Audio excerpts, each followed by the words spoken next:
Ithinar's Bloom by H. Jane Harrington. Chapter 3. An Unlikely Alliance. A man who loiters to dig a grave for his enemies is digging his own.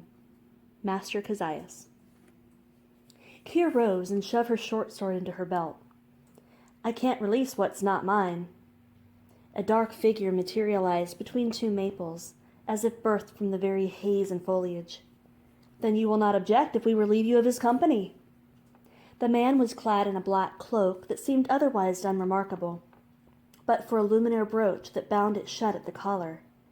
The hood was drawn to the edges of an ivory oval mask. He was obviously a shadow mage.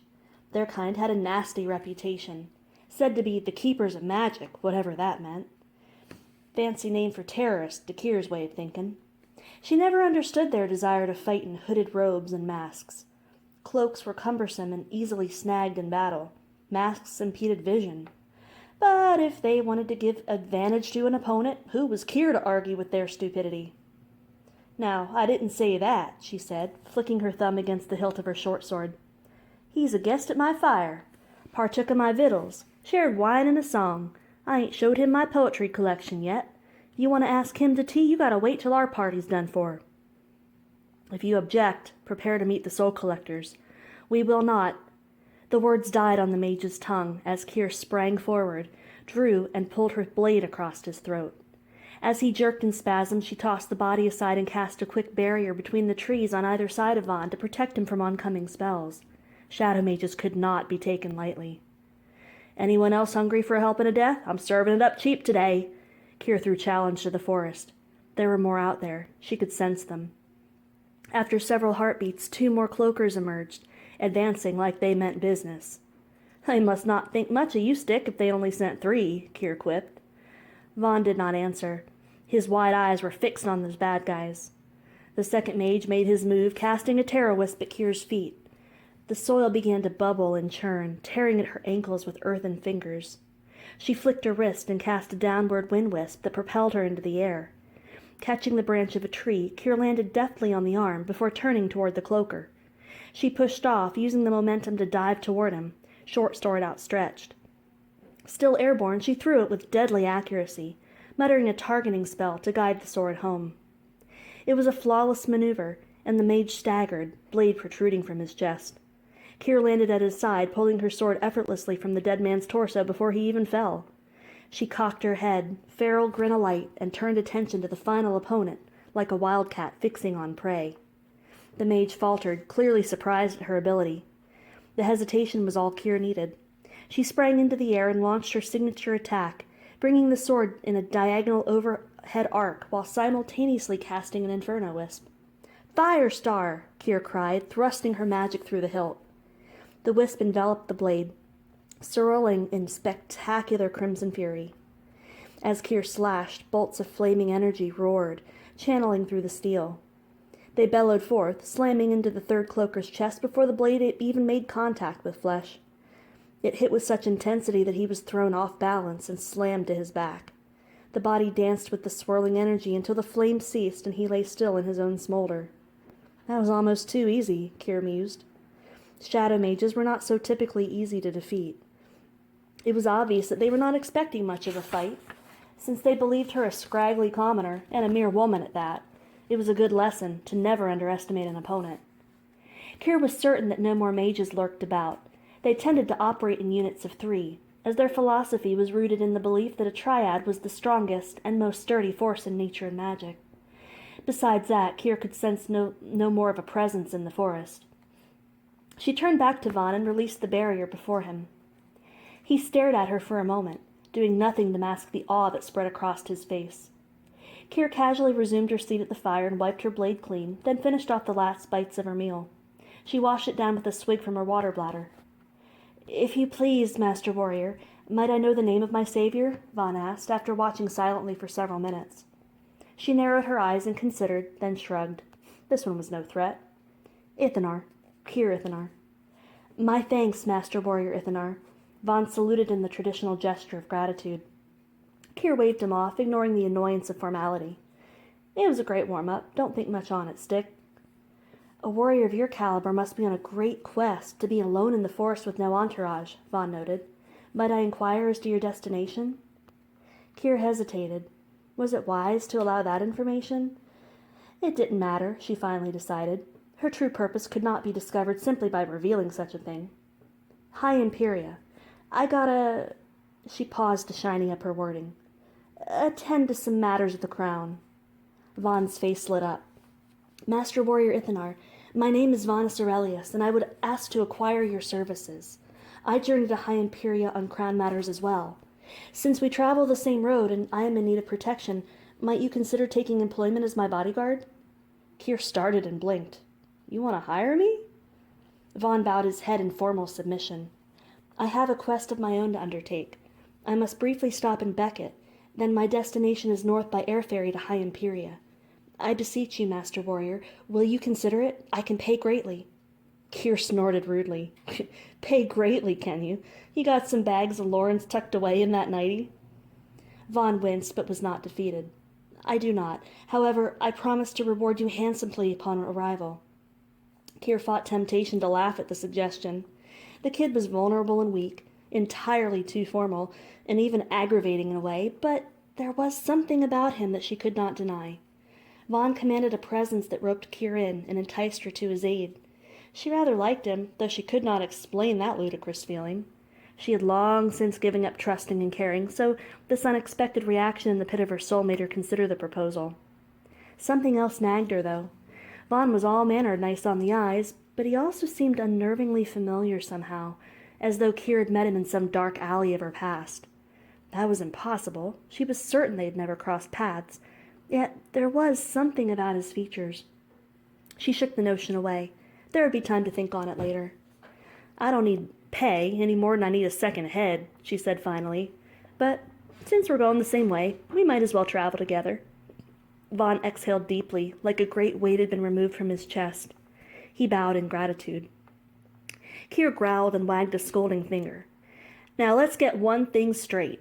If you're going to be tagging along with me, there's no formality, got it? Enough with the bowing, gestures, and grandiosity.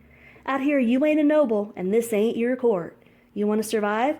You gotta be the people, see? And the people don't hold for all that courtly flapdoodle. Vaughn nodded. Be the people.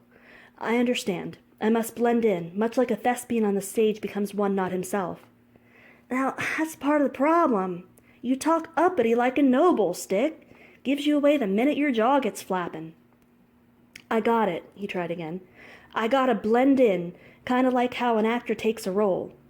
A wenching role, Kier corrected. A wenching role, Vaughn finished forcefully. That's better. Now, before we get going... Kier threw a glance over her shoulder at the dead mage behind her. She approached the body and nudged it with a booted toe. Do you carry a shovel? Vaughn asked, sidling up to Kier cautiously. He looked like he expected the corpse to rise again. A shovel? What for? Kier snapped, more acerbically than she had intended. He couldn't know what symbolism spades held for her, and Kier winced at her own reaction. Vaughn recoiled slightly at the biting edge of her tone. I just thought you meant to bury these men, he said. We cannot leave them as they are. Bury them? Why bother? Kier asked, cocking her head in wonder at the kid.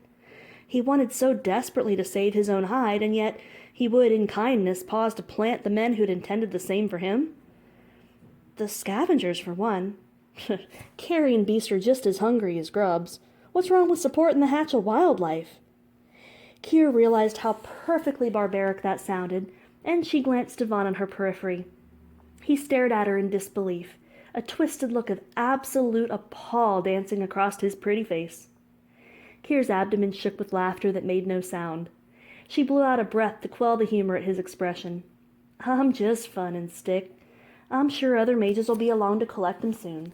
We don't want to be caught with our pants down when they come. It'd be our own graves we'd be digging. Her statement seemed to remind Vaughn of his predicament, and the knotted contempt in his features eased considerably. He nodded and backed away from the corpse, putting several hop-skips between them. Very well. Kier knelt and began inspecting the mage's clothes, rifling through pockets and cleaning out any valuables. When she was finished, she called to Vaughn. There's balance in everything, you know. Always a positive to every negative. And there's one good thing about these cloakers attacking like they did. Which is? Kier tugged the mage's boot from his foot and tossed it over. Now we don't have to buy you shoes. They shared the saddle. Vaughn, cloaked in the robes of a fallen shadow mage, was pressed uncomfortably against Kier's back. The jolting motion of the horse's gait bruised the bones south the buttocks, and Vaughn hoped he could walk normally when they arrived in Beckett. Waddling did not become a crown prince. Vaughn loved horses, but he'd been afforded little opportunity to ride them. He'd grown up in constant mobility, whisked away to a new location every few months. Once he arrived in High Imperia and officially assumed his title, horsemanship would be one of the first lessons he would insist upon. He sincerely hoped riding would not always be so painful to his hindquarters. The forest was now behind them, and they emerged into the open fields of Beckett Valley. While the town was not yet visible, Vaughn knew that it was just beyond the next 2 hills. The fields were lush and heavy with rows upon rows of grapevines, stretching for leagues in every direction. It was spring, the season for grapes in Drabic Flat, and Beckett Valley was renowned for having its best crops in Septaria. As winemasters from all over sought the juicy tartness of the small round orbs, the popularity of the produce brought wealth to the quaint graping towns. Vaughn took in the majestic sight stretching before his eyes, and he marveled at the beauty of the smartly groomed rolling hills. Mist settled across the valley, shimmering in translucent grandeur. Vaughn envied the great masters that tended the fields. To be treated to such a sight every day must be like owning a piece of the heavens. After some time, consciousness dissolved to daydreams, and Vaughn imagined himself soaring over the beautiful rolling hills on the back of the mythical silver dragon. Its long, winding, serpentine body undulated beneath him. The misty air, crisp and fresh in his lungs, whipped his hair wildly about. The dragon gained altitude, cresting the rise of a hill to expose the crimson light of the dawning sun bursting before him, casting rays of warmth over the valley. A particularly rough bump from the horse's misstep jolted Vaughn back to reality. He shifted in the saddle, trying to take the weight off his aching buttocks. Seeming to sense his discomfort, Kier reined up. "We're not too far now, but let's take a breather." Vaughn happily slid from the saddle. He stretched his jellied legs as Kier dismounted. She examined a nearby vine and plucked several bunches of grapes. She popped an orb into her mouth, careful to spit out a large seed, then handed a bunch to Vaughn. He broke it in half and slid one section into the pocket of his cloak for later consumption. "What are we going to fetch in Beckett?" Kier asked as Vaughn enjoyed his fruit. "Not what, actually, but whom. My mother and her protector await my arrival at the Scroll and Quill Tavern." Kier frowned. "You forgot to mention that we'd be adding to our little caravan." He hadn't meant to deceive her, but Vaughn wasn't ready yet to submit divulgence to a stranger. There was too much at risk. "I'm sorry, Lady Ithinar. I did not think it relevant at the time." "Damnation, Stick! Call me Kier, or just Ithinar if you must." Kier grumbled something about formality and then continued. "Not relevant? Is there anything else you've conveniently forgotten to mention?" "No," Vaughn lied. It wasn't entirely a lie, he convinced himself. After all, he had not forgotten to mention anything. Technicalities, his mother had taught him, could make or break diplomacy. An hour later, they reined up in the outskirts of Beckett. The town was rustic and worn, but it sported an unmistakable charm. Buildings lined the cobbled streets in rows, each one connected to the next. They were constructed from stone, with wooden eaves and window panes and thatched roofs. The windows were of a thick bubbled glass, making them impossible to see into, while still allowing light through. Ivy of the deepest green climbed the sides of the structures, winding their fingers around wooden shutters and eaves. Compared to Findalore, which was more modern with its brick-and-mortar dwellings, Beckett's stone and moss told of its maturity. It was a quaint and picturesque town. A kindly old man offered directions to the Scroll and Quill Tavern, which was located only a few blocks to the north. They made their way through the streets, finding that a good many of the businesses were, not surprisingly, dedicated to the industry of grapes and wineries.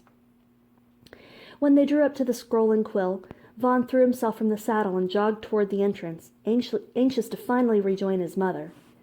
The tavern was dim and musty, yet it teemed with customers. Vaughn made his way through the jumble of tables to the bar.